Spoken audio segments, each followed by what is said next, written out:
natin to.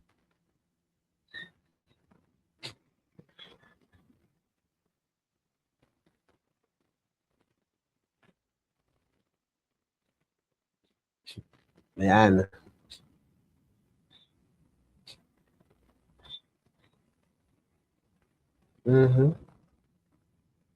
Ayan.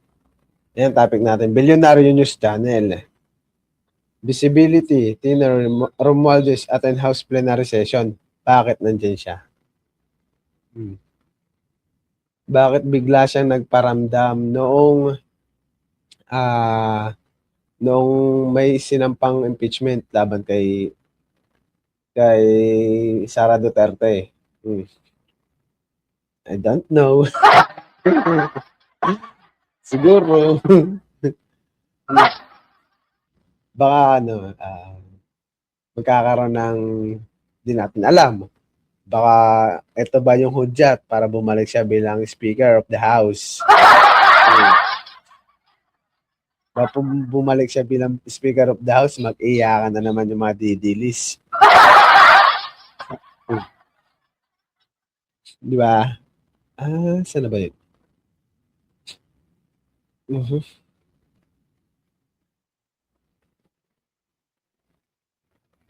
Ito.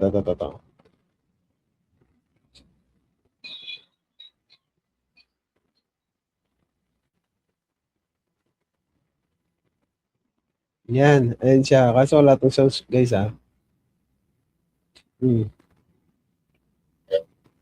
Play natin.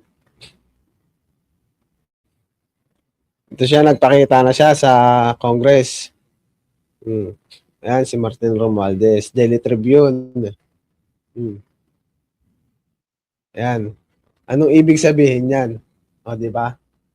Nung may nag-file ng impeachment kay VP Sara, bigla siyang nagpakita. Anong ibig sabihin yan? Baka bumalik siya bilang Speaker of the House. Maybe. Hindi natin masabi. Pero yan lang naman yung topic natin dyan. Ito yung isa na ita-topic natin.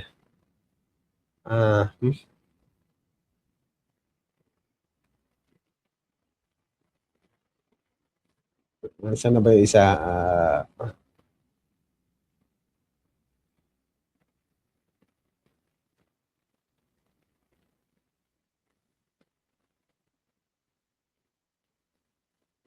Ito.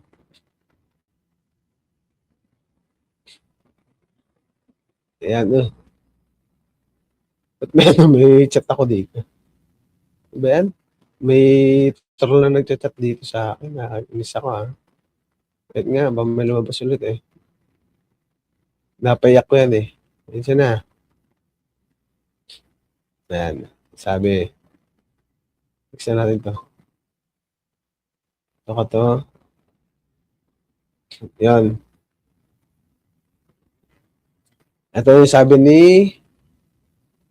Rufus Rodriguez. China has caricatured so many of our leaders. It has hired troll. Troll. It has hired traitors. Traitors in this country. Yan. Ayan yung tingin ni Rufus Rodriguez sa mga nagproprotekta diyan sa mga sa Chinese country na yan. Ang galing to, si Rufus, idol ko to. Magaling yan. Binakbakan niya sa Congress yung mga mga ulol na kongresista na nagtatanggol sa China. Pinaiyak ba naman Biro mo, Pilipino kahit pagtatanggol mo China. Malawak ang airport, makakaalis ka na.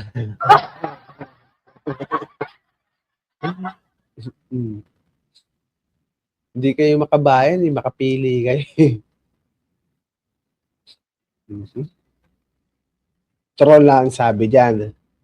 Nag-hire ng army troll. Ito. Hanggang ngayon, existing pa rin.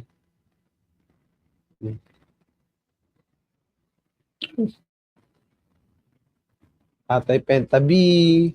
Yan. Duterte camp spent $200,000 for troll army Oxford study find. Sino yan? Yan pa yung dating ang tawag din. Ginagawa nilang armas sa social media, yung troll. Kunyari mapadami lang. Yung nakikita nyo dyan sa Facebook, lantad naman na yun eh. Yung mga haha-react. Yun yung mga troll. Mga troll yun. Hindi na siya, yung tulad ng dati na normal lang na haha, ilan lang. Ngayon, tantara napakadami.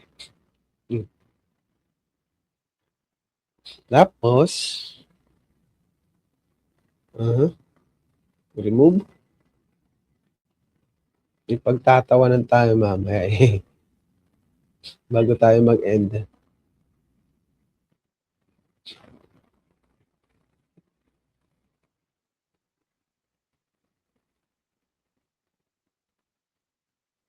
Ito ba yun? Diba to? Ito. Yung sinabi ni Marcoleta.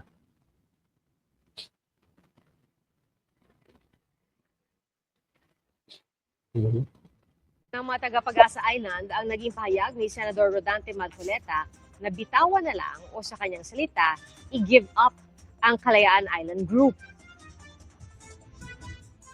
Ano ba talaga ipagpapatayan natin dito? We will offer our lives, including the lives of our children, and to die for it, for something that is not even within our EEZ. Matagal na nga pinaglalaban yan, tapos ikaw, i-give up mo lang. Anong klase kang senador? Lumipat ka na sa China, hindi ka kailangan sa Pilipinas, mga traidor. Ang sabi ni General Luna, ganito. Hindi naman ang Tagalog ko, Espanyol, di ba? Putang ina mo.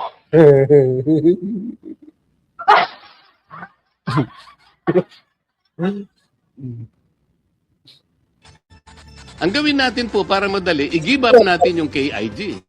No, hindi pwede kasi may mga may mga posibilidad na may mga gas reserve pa dyan. Kaya gustong kunin ng China yan dahil dyan sila kukuha ng resources nila. Ang China, mahina na yung nila, hindi na sapat yung mga yung resources, mga gas, mga langis. Yan, hindi na sapat sa kanila yan. At saka yung ini-insist yung gigerahin. Ulul, walang mangyayaring ganun. Kung ginera na tayo dati pa dapat ginawa yan ng mahina pa yung Pilipinas. Nag-iingay yan kasi lumalakas yung sandatang lakas ng Pilipinas. Kung i-invade man tayo, hindi nga nila magawang i-invade yung Taiwan na ikiniklaim lang din nila. For your info, takot din ang China sa giyera. Maraming galit na bansa sa China. Tulad ng sinabi ko, India, South Korea, Taiwan, Japan, US. May alitan din ang Russia at saka China. Hindi lang napag-uusapan yan.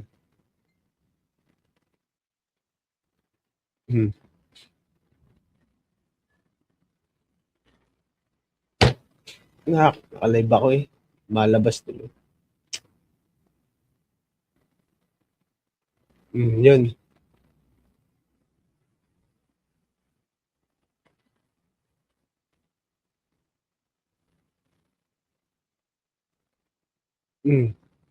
Ayun na. Ituloy. Offended. We take offense for what he has said kasi parang anong silbi nung bayan namin? Sinabi po ito ni Marcoleta sa pagdinig ng Commission on Appointments noong Miyerkules. Git ni Senador Panfilo Lacson sa atin ang Kalayaan Island Group. at sakop ito ng Palawan na binubuo ng 7 isla kabilang ang Pag-asa Island kung saan may nakatirang halos 400 residente at may nakatatag na isang barangay. Paglilinaw pa ng mga eksperto, hindi naman Exclusive Economic Zone o EEZ ang batayan kung bakit teritoryo ng Pilipinas ang Kalayaan Island Group.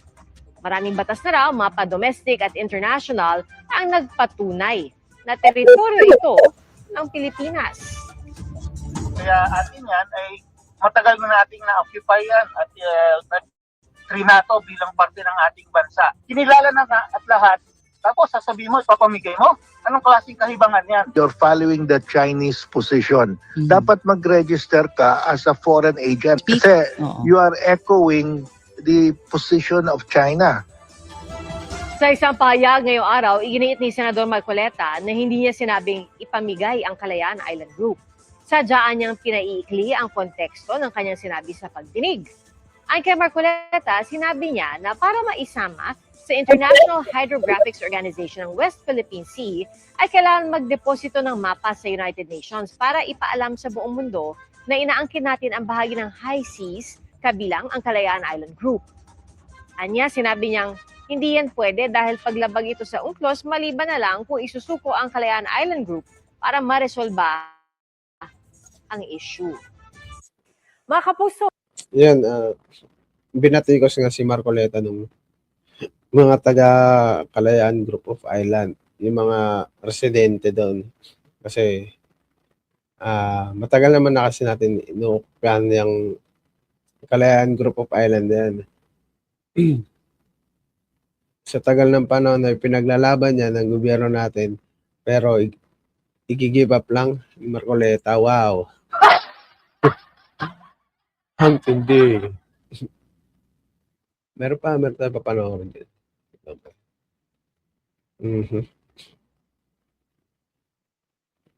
Remove natin yan.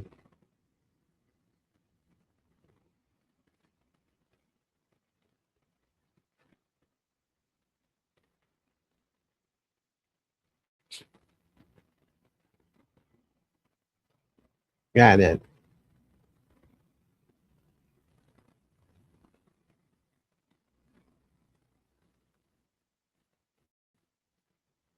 ng China kung saan tampok ang siyam na tinaguriang senators. Ang detalye sa agenda report ni Dexter Ganibe ng Abante.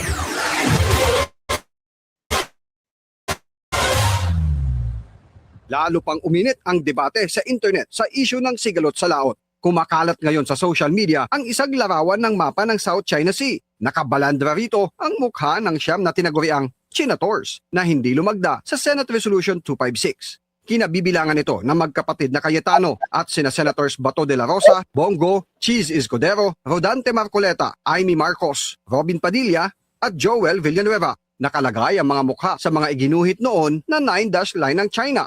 Wala pang pahayag ang siyam na senador. Pero ayon kay Senate President Tito Soto, at pag-aralan natin. Ako, as Senate President, pag-aaralan ko kung gano'n ang kung mayroong nagbi-bring up ng issue na bakit ginaganon yung senador.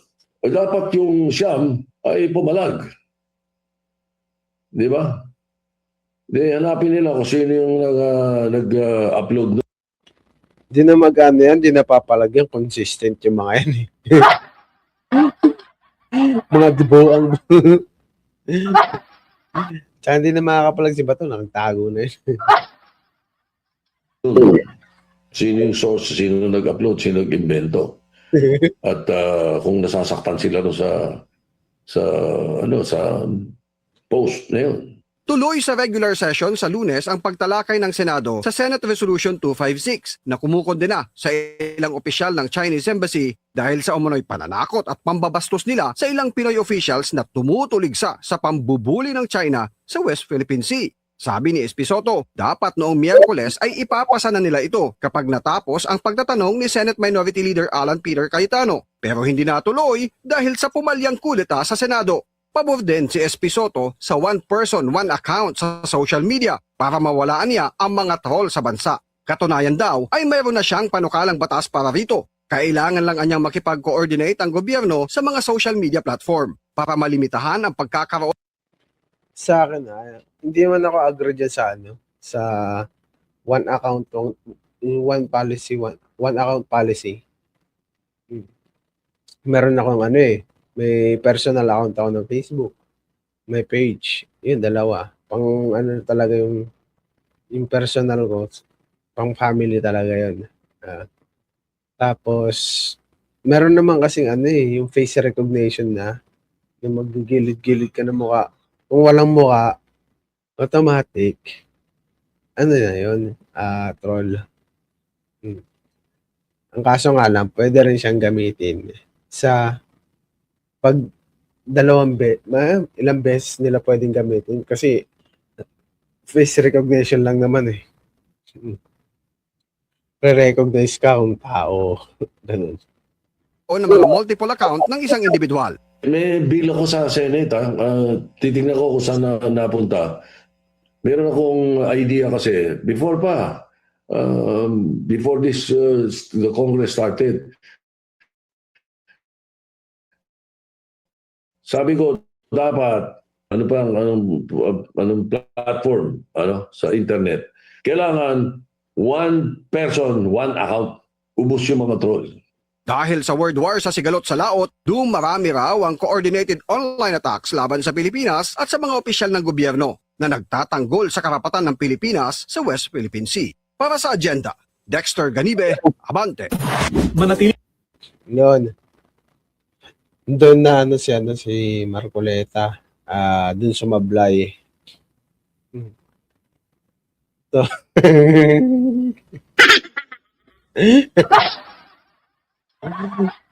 so, Parrot Island, Kawatan Shoal, Bald Reef, Gago Shoal, Cheese Island, Cubeta Reef, Ritoka Island, Silly Island, Judas Slurred Reef.